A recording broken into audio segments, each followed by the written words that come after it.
Ali Carter 10-5. So this is...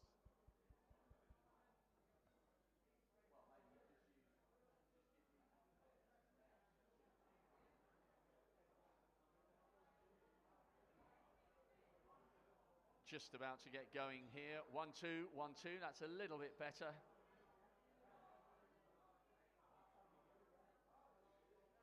Well, good evening, ladies and gentlemen. We're just testing the microphones. It won't be long before we get things underway here. The Fans Forum, it's your opportunity to ask a question to not one, not two, but three world-class snooker players. One of them made the quarterfinals last year, two-time ranking event winner.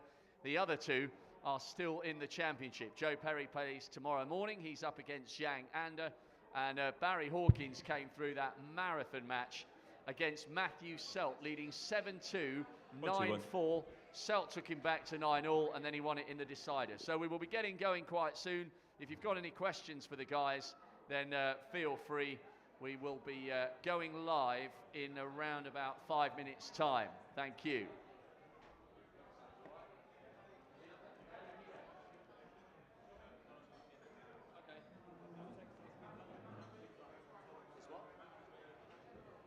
Mac is waiting to see whether he can get Carter.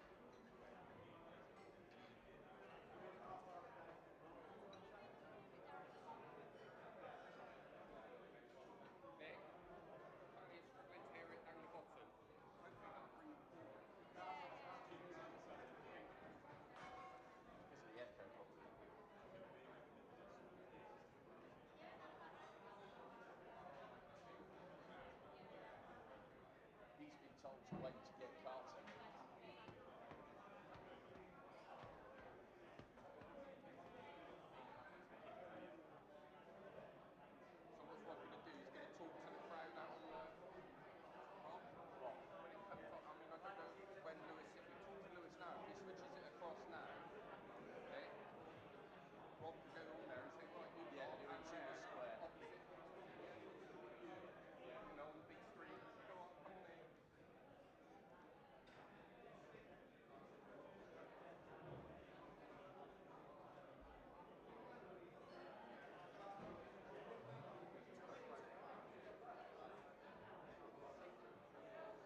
Well, good evening, ladies and gentlemen. If you're out in Tudor Square and you fancy asking a question to one of the world's top snooker players, make your way in here to the Monk. We have taken over the bar, so apologies to those of you who are trying to keep up to date with the second test between England and the Windies.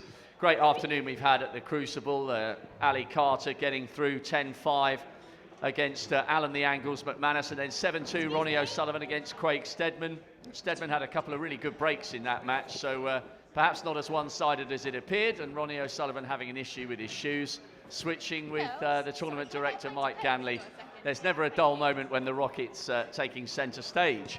So, in the next few minutes, we'll be getting underway. We've got not one, not two, but three world-class players, two winners of the PTC Grand Finals, and a two-time winner of ranking events, separated by 10 years, 97 and 2007, and a great run to the quarterfinals here last year. So when I'm given the nod, we'll be getting going, and if you're outside in Tudor Square and you want to ask a question to one of our players, do start making your way in. We will only take up about half an hour of your time, because we have the small matter of two matches to get going at 7 o'clock this evening.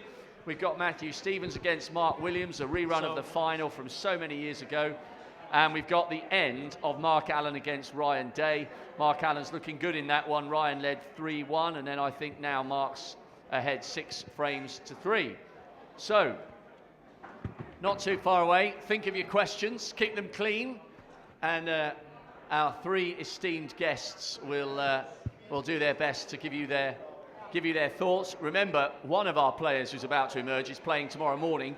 The other has come through a marathon encounter. Clawed back to 9-all, and he came through with a nerveless clearance to book his place in the second round. So not long to go, gather round, and we'll get started as soon as we possibly can.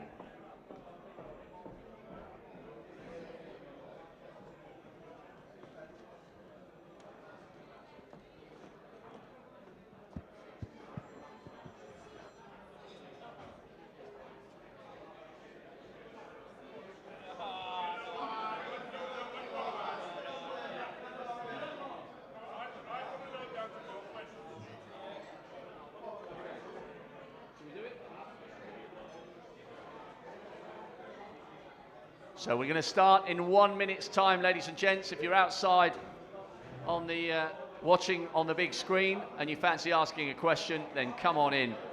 We will be getting started here very shortly with our first fans forum.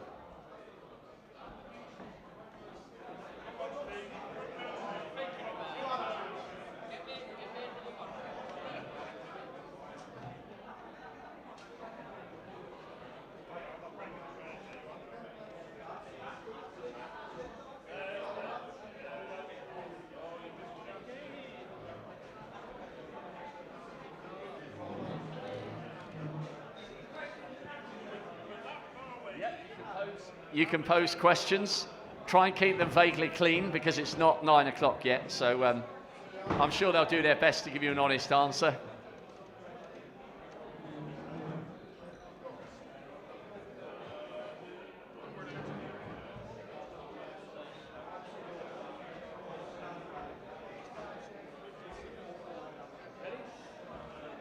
Let's do it, come on.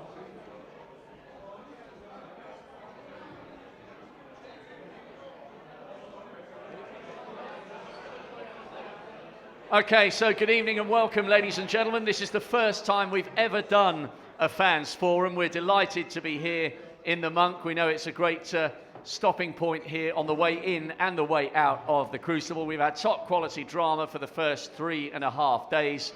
Another great couple of sessions already today, and we'll be rounding off with some brilliant battles later on. So, it's your opportunity to pose some questions to the great and the good of World Snooker. We have 3 guests for you. First of all, in no particular order, ladies and gentlemen, he's been a pro for such a long time, and everybody on the circuit was delighted to see him secure his first big ranking title. He won it in Thailand. He hasn't actually been given the trophy yet, but I'm sure he will be getting his hands on that at the end of season awards bash, which is the Thursday after the end of the World Championship. So please welcome former Crucible semi-finalist consummate pro on and off the table, and the brand new PTC Grand Final champion, the gentleman Joe Perry.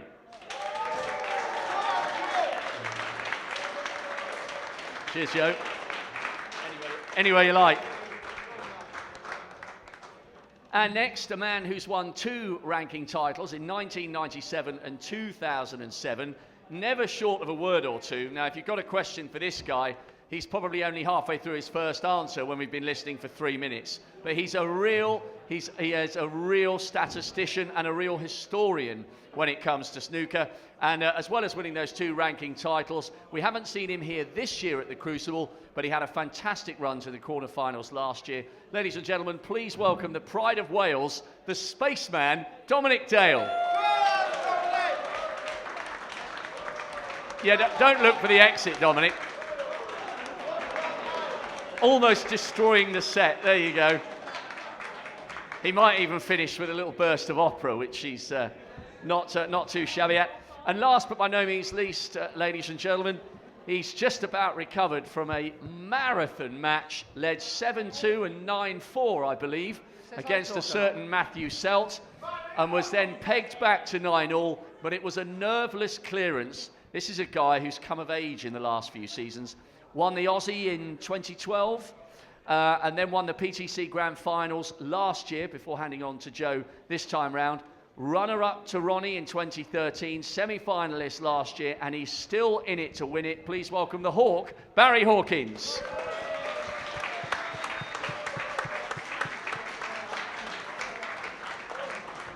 Okay, so in a moment we'll be throwing it to questions from the floor. Try and keep it vaguely clean. As you've sat down last though, Barry, I'll just kick things off by saying, as was demonstrated by Matthew's comeback, there are no easy matches here at the Crucible. McGill beat Maguire on a 10-9 decider. Selby squeaked home against Kurt Mafflin. There are no easy matches anymore, are there, here in Sheffield? No, definitely not. Can you hear me? Just about. You might have to be a bit louder. Boost his levels, Nick. Yeah, no, definitely not. The qualifiers took place last week, so they're all match sharp. You know, they won 3 best of 19s. And like I said, no one fears anybody anymore. Perhaps the only player that people fear maybe is Ronnie O'Sullivan a little bit, but apart from that, everybody fancies the job, and yeah, they're all banana skins nowadays, definitely.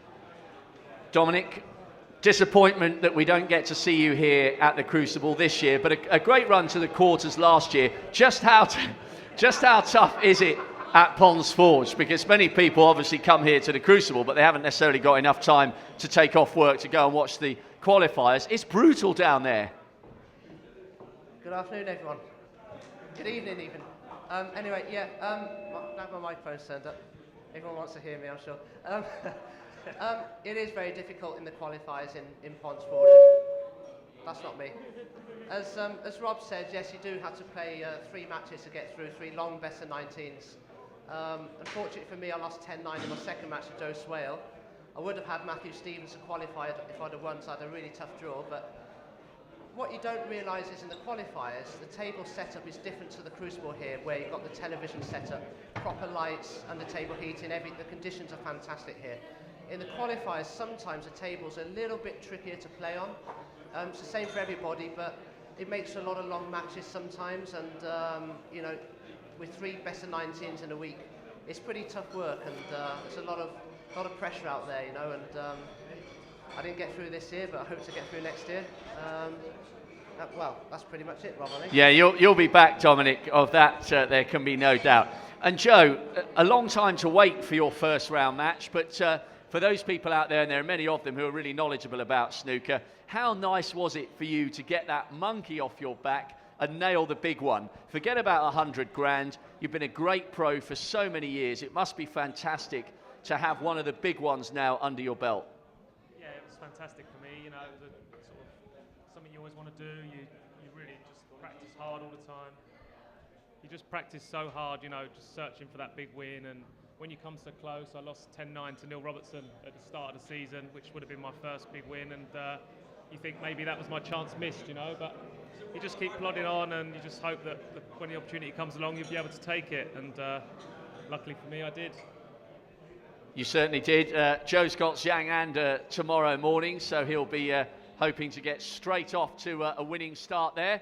Right then, this is where we throw ourselves at the mercy of the assembled audience. You're always a great crowd when you're inside the Crucible Theatre. There's Mike Ganley's just arrived, by the way, reclaiming his shoes, ladies and gentlemen, from the Rocket Ronnie O'Sullivan.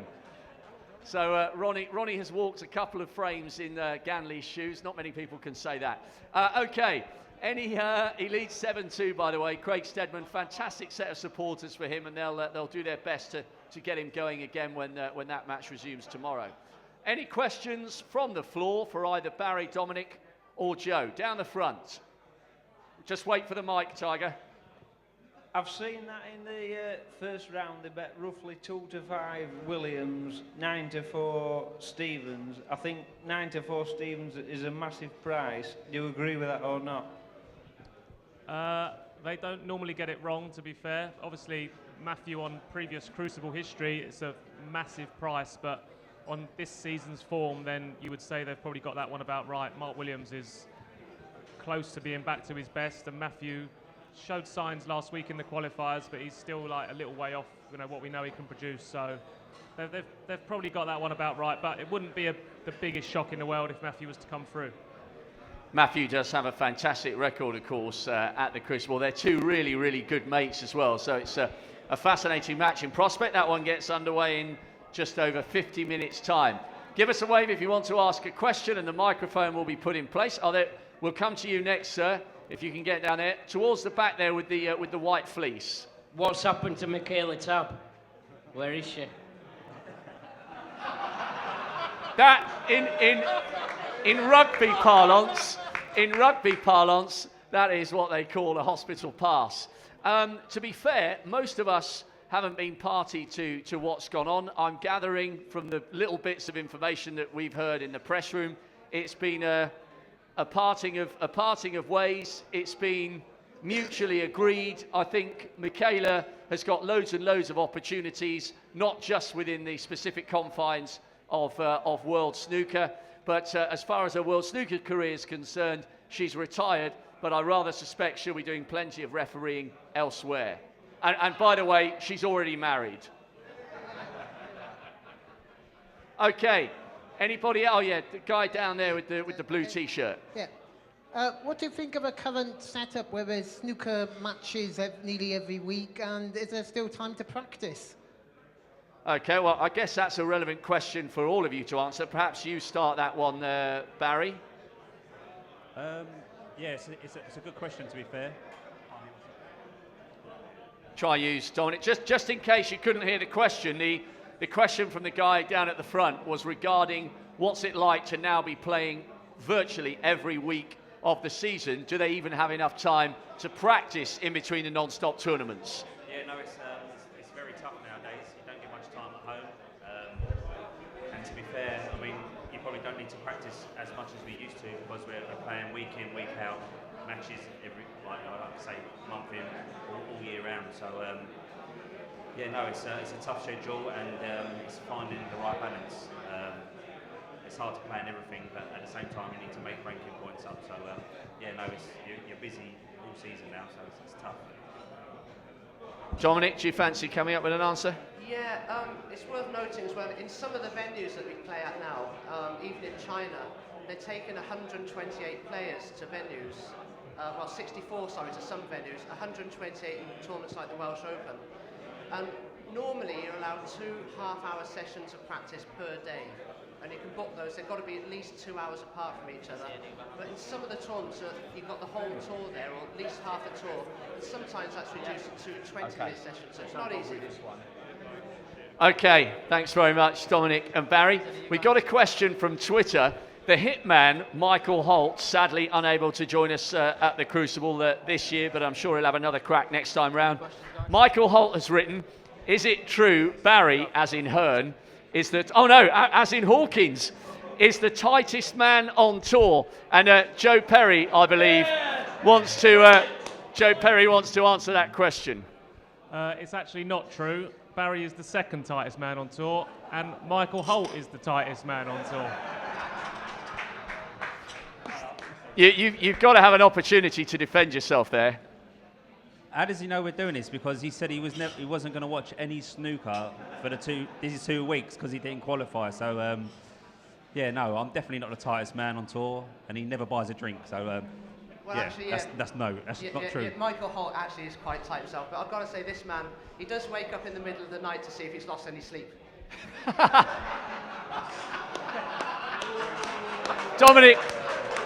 Dominic Dale will be here all week. You can buy tickets, £5, or if you're really lucky, we'll let you in for free. Okay, any other questions towards the back? I see we'll get to you, madam. Towards the back there. Do you think there's enough support for younger players coming through at the amateur level with the ASB, with what World Snooker's doing? Do you think they're promoting it enough to make it worthwhile for them to come through? So just in case you couldn't hear the question was, do you think there's enough support for the amateur players coming through? Or World Snooker doing enough to ensure we get another generation of world-class players? Joe, your thoughts? They are doing a lot for the younger players, the amateur players. There seems to be plenty more opportunity. I know when I started out, the opportunity to play, top professionals at professional venues in professional tournaments just wasn't there. We had to make our way to the top of the rankings before we got the chance to have a crack at the top guys. And these boys can travel Europe playing the PTCs. All right, it's a little bit expensive, but they're gaining valuable experience at a very young age, and we never had that opportunity. So the opportunities are there. It's expensive and it's risky if it doesn't pay off at the end, but the opportunities are definitely there for the young amateurs. Good stuff there from Joe. Now, another question, possibly for Barry or Dominic. I'm not sure who's sent this one in, but a question is coming from Twitter. It'd be quite interesting to see what the answer is to this one. Who dishes out the most banter and or abuse of all the pros off the table? Who gives it out much? Who gives it out the most? Well, I don't want to keep answering all the questions, but it's without doubt Matthew Selt is by far the flashiest guy on the tour. I don't know why, because he's definitely one of the ugliest. But no, but all credit, I get on really well with Matt. He's a great lad, but I described him as Marmite the other day. He can be taken the wrong way, but in my opinion, he's a great lad, and he's great to have around because there's never a dull moment when Matt's in the room. He's always picking little fights with someone, and it's great company, and the time goes quicker. So I'm all for it, but he would definitely be the player with the most banter. Either of you want to add, or shall we move on to another question? I think we'll move on. I mean, a lot of players do complain about certain idiosyncrasies with tables during matches and afterwards. I mean, I've said a few things, Ebden.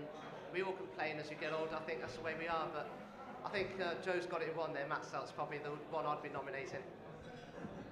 Okay, now I'm not sure if we could get a microphone.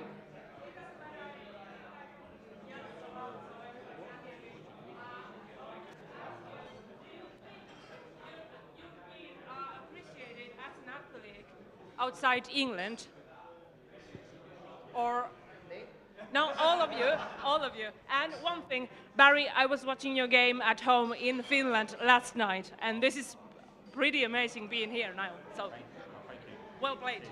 Okay, so just before the guys answer that, ladies come over from Finland. She said she was watching Barry's match yesterday before travelling over here. And if you have come from abroad, then brilliant to have you here in Sheffield. And so many people now travel from overseas because of the great work that Eurosport do, broadcasting the snooker internationally. It's not just broadcast in the UK on the BBC. So the question was, do you guys feel appreciated outside England or outside Great Britain as the athletes and the professionals that you are? Can you hear me now? Yeah. Yeah, we got you. I think snooker's definitely grown in Europe, especially because Eurosport cover it so well. So when we go to places like Germany, Poland, even Portugal last season, the fans turn out in their droves. So we're getting definitely much more appreciation in Europe, and it's always been big in China. So yeah, I mean, definitely outside England, I'd say even more so outside England nowadays. If I'm going to be honest, I feel apart from Sheffield aside, we always get treated well here. The fans turn out in their droves. But take this one out of the equation, then I'd say we get more appreciated overseas than we actually do in the UK. China especially, they roll out the red carpet every tournament, massive opening ceremonies. It's a great big occasion. So I'd say we get appreciated more outside the UK apart from the World Championship. Okay, another one from Twitter. Again, I'm not sure who wants to kick this one off or who sent it in, but it said, if you had to pick a five-a-side football team from the players on the tour, you don't necessarily need to give all five, but who would be your star men in a five-a-side from the snooker? Well, we played in a charity match last year down in Wales to raise some money for a lady with cancer, and there was a few standout performers there. Ryan Day was very good. Mark King is probably the best footballer we have. Alfie Burden is also very good. Mark Williams, Ryan Day, and young Oliver Lyons is a pretty decent lad as well. So they'd probably be in there. Peter Lyons, Ollie Lyons, Mark Williams, Ryan Day, Mark King probably. Well, and Alfie Burden, of on course. The bench, yeah, he's not as fit as the others. And Alfie Burden was a really promising footballer before he broke his leg. I can't remember what his son's name is, but his son's on the books at the moment with Arsenal, so it's quite exciting for him. Okay, we have another question somewhere. Just wait for the microphone so the other people up here can hear you, and we'll get to the others. We've got about another 10 minutes or so, then I need to get into the arena to start getting ready for the evening match. But crack on, sir. In all aspects of sport, there's some element of potential underestimation when you're playing an opposite man or an opposite team or whatever. Is it, to all three of you really, is there anyone that you have genuinely underestimated and been almost caught out by during your careers? Not talking World Championship, any time. Anyone you've underestimated at any time? Really good question. Just a quick reiteration. The guy in the corner's just asked, is there any player that any of our three panellists have ever underestimated at any tournament, not just here at the Crucible? I did when I was younger. Back in the Blackpool qualifying days, I was playing really well, and I had a week off, and I went home because when I come back, I was playing a guy called Danny Fowler, who I think lives down the road in Worksop, and he was an old pro, and he was about to retire, and I had a week off from my friends, thinking, I've got him next, and he wiped the floor with me. So that was a valuable lesson learned at a very young age. What about you, Dominic? It's a tricky one, that. I mean, a lot of the professional players have bogey players. I've had a couple over the years, people like Alan McManus, but he's a great player in his own right. But sometimes you get a player, for instance, someone like Ben Wollaston, who when you watch him play doesn't look anywhere near as good as he is. He's a much more dangerous player, Ben Wollaston, than he actually appears to be. So he's one for me. Use that one and pass it along to Barry. We're having a few issues with the sound, but we'll iron out the gremlins. Go on, Barry. To be honest with you, I can't really remember too many names, but I've definitely done it throughout my career. Underestimated opponents and come unstuck a few times. So I tend not to do that anymore and try and give every opponent the same respect. So that's definitely a lesson learned over the years, definitely. Really good question, that. I think we had a few more. Lady there, and then we'll get to you again. You've had one already, Mr. Blue T-shirt. We will try and get back to you again. Or are we doing this guy over here first? Okay, you first, and then the lady over there. I'd just like to say on behalf of the fans, wasn't it great last night to see Ali Carter back to his self? The guy said, just because he is quite noisy in here, he said, isn't it great to see Ali Carter back here? Here.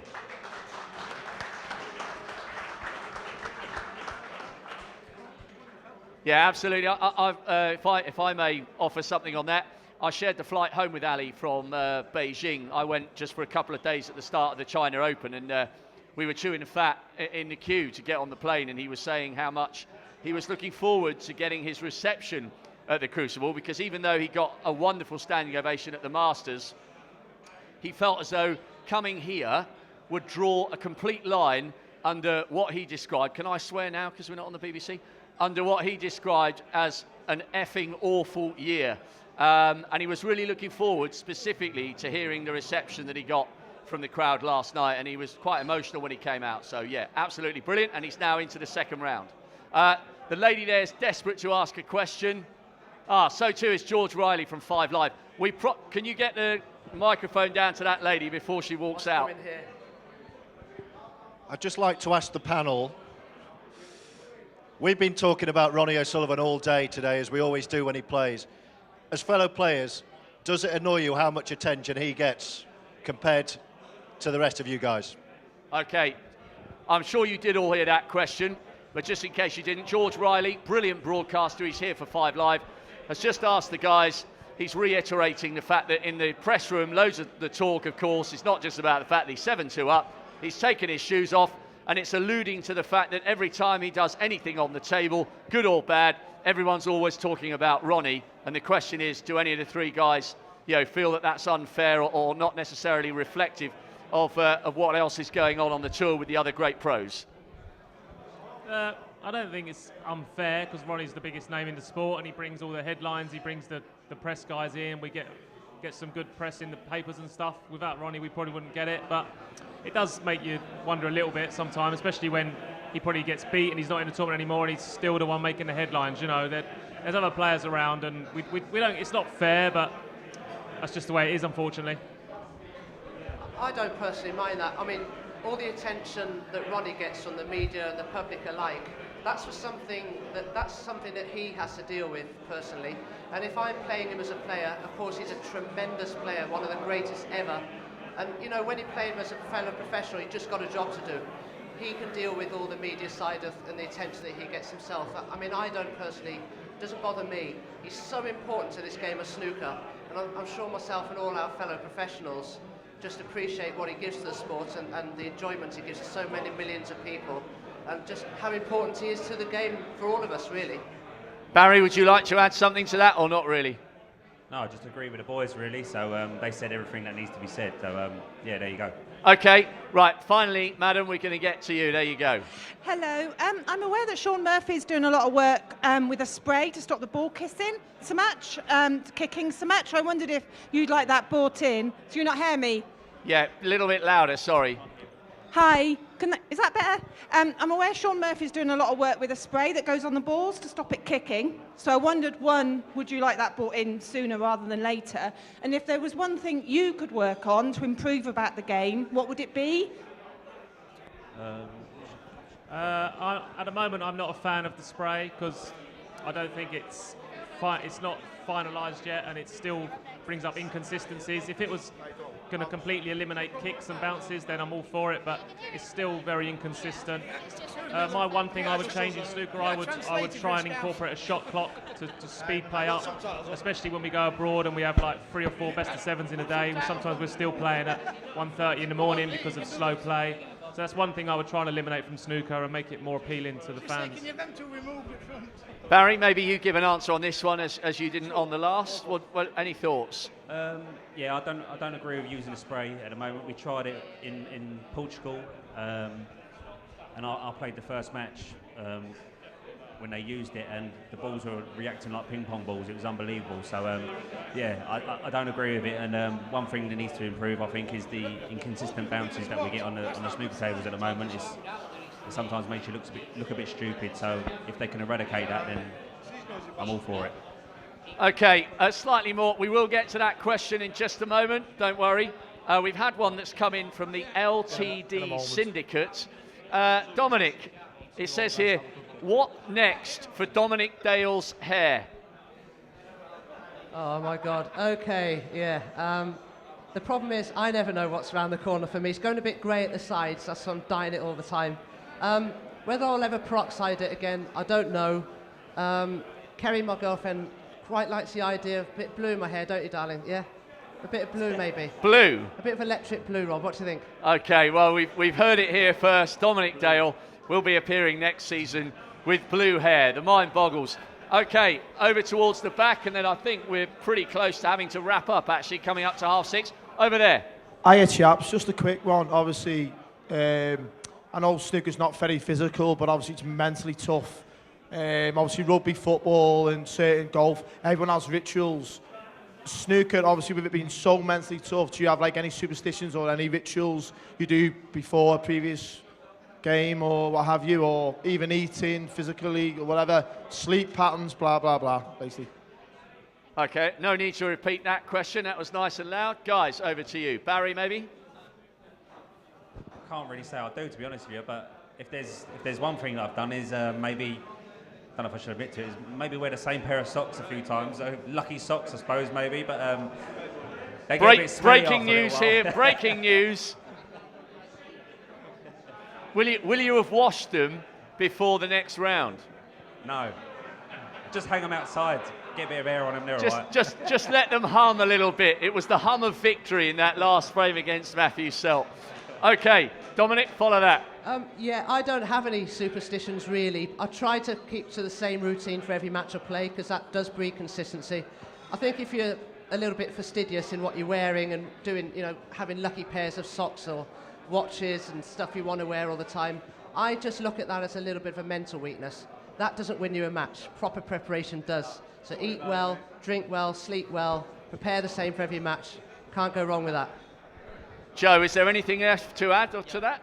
I don't think I'm superstitious, but if I do nip out to the loo in between frames and I win the next frame, the next time I go to the loo, I'll try and use the same toilet again. But if I lose the next one, I'll just scrap that and go anywhere. So whatever works. Literally, this will be the last one. Okay. Hi lads. Last question. Try not to be too controversial, but this is a subject I don't think I've heard many players talk about. So, Stephen Lee, what were your reaction when you first heard the news, and also do you agree with the length of the ban? I was shocked and disappointed when I saw the news. In terms of the length of the ban, it's something we have to eliminate from all sports, and it's personal to us, so especially our own. And if that length of ban is going to put a stop to that kind of behaviour, then I'm all for it. Anyone else? Okay, thank you very much, Joe. Right, on a lighter note, we've got to draw things to a conclusion here. So thank you ever so much for being part of our first fans forum. We want to make snooker as interactive and as accessible, thank God I didn't do that live on the BBC, as possible. So we will be doing this again later on in the championship. Thank you for being such great supporters of a brilliant sport. We've still got loads of drama to come. Let's thank all three of our guests, to Barry, to Dominic, to Joe. Thanks very much, and good luck in the coming matches.